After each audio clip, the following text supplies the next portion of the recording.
आज हम इस वीडियो में पढ़ाई के उन तरीकों के बारे में जानेंगे जो आपको पढ़ाई में 10 गुना तेज बना देगा। Math, science, physics, chemistry, Hindi, English सभी सब्जेक्ट में ज्यादा से ज्यादा नंबर स्कोर करने का ऐसा तरीका आपको मिलेगा जो इस साल सबसे ज्यादा मार्क्स आपको दिलाएगा। इस वीडियो का हर एक पॉइंट आपको कुछ न कुछ जरूर सिखाएगा, इसलिए स्किप करने की या वीडियो को छोड़कर जाने की गलती बिल्कुल मत करना। मात्र 1% स्टूडेंट होंगे जो इस दुनिया में जिन्हें सभी सब्जेक्ट अच्छे लगते होंगे, वरना किसी को साइंस अच्छा लगता है, किसी को मैथ्स, किसी को पॉलिटिक्स, किसी को हिंदी, इंग्लिश, सोशल साइंस या फिर किसी को संस्कृत, फिजिक्स, केमिस्ट्री। लेकिन बाबा साहेब भीमराव अंबेडकर को सभी सब्जेक्ट पर महारत हासिल था। आज मैं आपको वो तरीका बताने वाला हूँ जिस तरीके से पढ़कर डॉक्टर भीमराव अंबेडकर को 11 भाषाओं का ज्ञान हुआ था। डॉक्टर भीमराव अंबेडकर दुनिया के एकमात्र ऐसे व्यक्ति हैं जिनके पास सभी विषयों पर मास्टर की डिग्री थी। उन्हें सभी सब्जेक्ट पर पीएचडी और डॉक्टरेट की डिग्री मिली थी। तो चलिए जानते हैं कि बाबा साहेब अंबेडकर किस तरीके से पढ़ते थे और आपको कैसे पढ़ना चाहिए। नंबर 1, उद्देश्य बड़ा हो तो प्रयत्न उससे भी बड़ा करो। पढ़ो ऐसे कि पढ़ाई जीवन का हिस्सा बन जाए। बाबा साहेब अंबेडकर जी ने कहा था, उठता वही है जो महान प्रयत्न करता है। कोलंबिया यूनिवर्सिटी में बाबा साहेब अंबेडकर जी ने 8 साल की पढ़ाई को केवल 2 साल और 3 महीने में कंप्लीट कर लिया था। वे हर दिन 21 घंटे पढ़ते थे। उन्होंने economic, politics, MA, history, geography, law हर तरह की पढ़ाई की थी। उनकी लाइब्रेरी में 50,000 से भी ज्यादा बुक्स थे और हर बुक्स में कुछ ऐसे राइटिंग या निशान थे जिससे पता चलता है कि भीमराव अंबेडकर को बुक पढ़ने का सबसे ज्यादा शौक था। उनकी पढ़ाई का एक ही उद्देश्य था, देश को और देश में रहने वाले लोगों की सोच को बदलना है। भीमराव अंबेडकर के समय पर बहुत से महान और पढ़े लिखे लोग थे, लेकिन उनके जितना पढ़ाई करने वाला और उनके जितना ज्ञानी और बुद्धिमान कोई नहीं था। भीमराव अंबेडकर पार्टी या दावत में जाने के बजाय बुक पढ़ना ज्यादा पसंद करते थे। उनका कहना था, अगर आप मुझे दावत देना चाहते हैं तो मेरे लिए खाना का टिफिन घर पर ही भिजवा दीजिए, क्योंकि बाहर खाने के लिए आने जाने में व्यर्थ की बातों में कई घंटे बर्बाद हो जाएंगे। प्रत्येक स्टूडेंट के लिए इम्पोर्टेंट पॉइंट्स। सीख नंबर 1, जिस तरह भीमराव अंबेडकर अपना अधिकतर समय किताबों को देते थे, उसी तरह अगर आप भी आज से प्रतिदिन किताबों को ईमानदारी से समय देंगे तो कामयाबी निश्चित है। दूसरी सीख, जिस तरह अंबेडकर साहब को किताबों से सच्चा वाला प्यार था और मनुष्य जाति की सोच को बदलने का क्रांतिकारी जुनून था, इसलिए 21 घंटे पढ़ाई करना उनके लिए सामान्य बात था। उसी तरह जिस भी व्यक्ति को पढ़ाई से प्यार हो जाएगा, जिसके पास बड़ा और महान उद्देश्य होगा, उसके लिए 12-15 घंटे पढ़ाई करना भी बहुत आसान हो जाएगा। तीसरी सीख, पढ़ाई को तन, मन, एनर्जी, समय सब कुछ दे दो। एक दिन यही पढ़ाई तुम्हें ब्याज के साथ सब कुछ वापस करेगा। अंबेडकर जी ने कहा था, शिक्षा वह शेरनी का दूध है जो पिएगा वो दहाड़ेगा। शिक्षा अच्छों को आपके सामने झुका सकता है। चौथी सीख, समय व्यर्थ करने वाले काम के लिए बहाने बना दो, कोई बात नहीं, लेकिन पढ़ाई जैसे इम्पोर्टेंट काम के लिए कभी भी बहाना मत बनाओ। Number 2, don't be distracted, just focus on your strength. Baba Saheb Ambedkar ने कहा था, परेशानी तो तब है जब आपको परेशानी से निपटना नहीं आता। डिस्ट्रैक्शन पहले भी था, आज भी है और फ्यूचर में भी रहेगा। 90% स्टूडेंट डिस्ट्रैक्शन के कारण पढ़ नहीं पाते और पढ़ा हुआ याद नहीं रख पाते।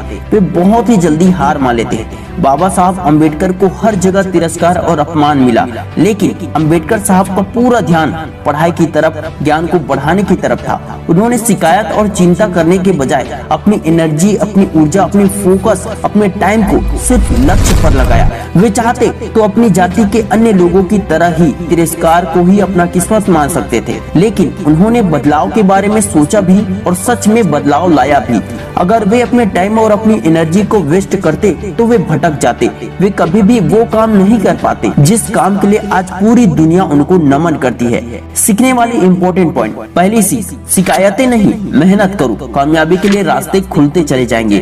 दूसरी सीख, ध्यान कभी भी प्रॉब्लम पर या भटकाने वाली चीजों की तरफ मत ले जाओ, अपना सारा ध्यान सॉल्यूशन पर लगाओ। तीसरी सीख, कभी भी कम नंबर आए तो उसे किस्मत मानकर स्वीकार मत करो। गरीबी या किसी भी चीज को किस्मत मानकर स्वीकार मत करो, बल्कि अगले बार उसे बदलने के लिए मेहनत करो। नंबर 3, पढ़ाई में कमी कहाँ हो रही है उसे पूरा करो। टेस्ट, एग्जाम, रिवीजन, इन सभी से पता चल जाता है कि तैयारी कितना दूध में है और कितना पानी में है। अर्थात आपको पूरी तरह शुद्ध दूध के लिए 100% रिजल्ट के लिए 95% रिजल्ट के लिए और ज्यादा मेहनत करने की जरूरत होगी। होगी। एक ही बुक को 4 बार पढ़ने वाले स्टूडेंट कभी नहीं कहते कि तैयारी पूरी हो गई है, बल्कि अंतिम क्षणों तक तैयारी करते रहते हैं। अगर आपको किसी चीज के बारे में कुछ पता ना हो तो इसमें कोई बुराई नहीं है, क्योंकि जब आपको सीखने पढ़ने मिल जाएगा, जानने को मिल जाएगा, तो आप जान जाएंगे।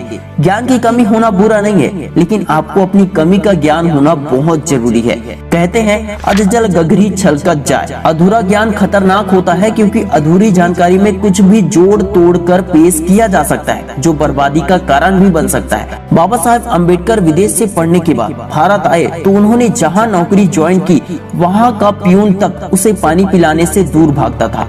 बाबा साहेब को छुआछूत और नीच जात के नाम पर बचपन में बहुत ज्यादा तिरस्कार तो सहना ही पड़ा। इसके अलावा वे जहां जहां पर नौकरी करने जाते थे, उन्हें छुआछूत और हीन दृष्टि से देखा जाता था। लेकिन बाबा साहेब अम्बेडकर जहां भी जाते थे, उन्हें इस बात का एहसास हो जाता था कि उनकी शिक्षा में कोई न कोई कमी जरूर है। इसलिए वे अपनी पढ़ाई में और ज्यादा ध्यान देते थे।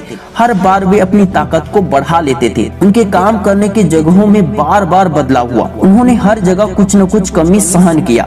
हर बार वे और ज्यादा एकाग्रता के साथ और ज्यादा मेहनत करते थे, जिसके कारण वे और भी ज्यादा निखर जाते थे। इसी के चलते बाबा साहेब को 11 भाषाओं का ज्ञान हो गया और 64 सब्जेक्ट के मास्टर भी बन चुके थे। लक्ष्य बड़ा हो तो साहस, हिम्मत, बुद्धि और रास्ते खुद ब खुद बढ़ने लगते हैं, और पैर कभी थमते या रुकते नहीं है, बस आगे बढ़ते रहते हैं। बाबा साहेब जैसे अनगिनत लोग थे जिन्हें अपमान सहना पड़ा था, लेकिन हिम्मत, साहस, बुद्धि केवल एक ने दिखाई, अंबेडकर जी ने। डॉक्टर भीमराव अंबेडकर दुनिया के केवल एक ही ऐसे व्यक्ति हैं जिनके पास सभी विषयों पर डॉक्टरेट यानी सभी विषय पर पीएचडी का खिताब है। इसलिए विश्व में ऐसा रिकॉर्ड किसी के पास नहीं है। वे कहते थे, यदि कोई व्यक्ति जीवन भर सीखना चाहे तो वह ज्ञान सागर के पानी में घुटने जितना ही जा सकता है। सीखने वाले इम्पोर्टेंट पॉइंट। पहली चीज, जो जितना सीखता है उसे उतना ही अपने ज्ञान की कमी का एहसास होता है, अर्थात ज्ञान अनंत है। दूसरी चीज, हिम्मत, साहस दिखाओ। तीसरी चीज, सभी विषयों में इंटरेस्ट बढ़ाओ, क्योंकि वे आपको विश्व रिकॉर्ड बनाने में मदद करेगा। Number 4, unstoppable. जब तक समय है पढ़ते रहो। घड़ी कभी भी नहीं रुकती, वे हमेशा चलती रहती है। दुनिया में बहुत से इंटेलिजेंट लोग पास्ट में हुए और प्रेजेंट में भी हैं, और आगे फ्यूचर में भी बहुत से इंटेलिजेंट लोग होंगे, लेकिन बाबा साहेब अम्बेडकर को हम कह सकते हैं अनस्टॉपेबल। वे कभी रुके नहीं, कभी हारे नहीं। Number 5, fight for your right. Gautam Buddha ने कहा था, जीवन में 1000 जंग जीतने से बेहतर है खुद से जीतना। स्टूडेंट को पढ़ाई से ध्यान हटाकर मोबाइल की तरफ कौन ले जाता है? उसका मन। पढ़ाई जैसे इम्पोर्टेंट काम को छोड़कर इधर उधर कौन भटकाता है? उसका मन। जिसने मन को कंट्रोल कर लिया उसने खुद को जीत लिया। जो खुद को जीत चुका है उसके लिए दुनिया में कुछ भी जीतना आसान है। बाबा साहेब अम्बेडकर अगर चाहते तो विदेश में अच्छी खासी नौकरी करके लग्जरी लाइफ जी सकते थे। विदेशों में नौकरी भी उनके लिए हाथ पांव जोड़कर खड़ी थी, लेकिन उन्होंने ठान लिया था कि वे लड़ेंगे और लोगों की सोच को बदलेंगे। उन्होंने मन को जीत लिया था। किसी भी प्रकार के भटकाव का उन पर कोई असर नहीं हुआ।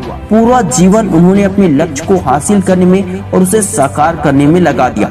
उन्होंने अपना अधिकार तो हासिल किया, साथ ही साथ लाखों करोड़ों लोगों को भी उनका अधिकार दिलाया। दोस्तों, मुझे उम्मीद है कि ये वीडियो आपकी पढ़ाई में बहुत ही ज्यादा हेल्प करेगी, लेकिन आप हमें कमेंट करके जरूर बताएं कि इस वीडियो से आपने क्या कुछ सीखा और ये वीडियो आपके लिए हेल्पफुल रहा या फिर नहीं। अगर ये वीडियो हेल्पफुल रहा तो इस वीडियो को ज्यादा से ज्यादा दोस्तों के साथ शेयर जरूर करें।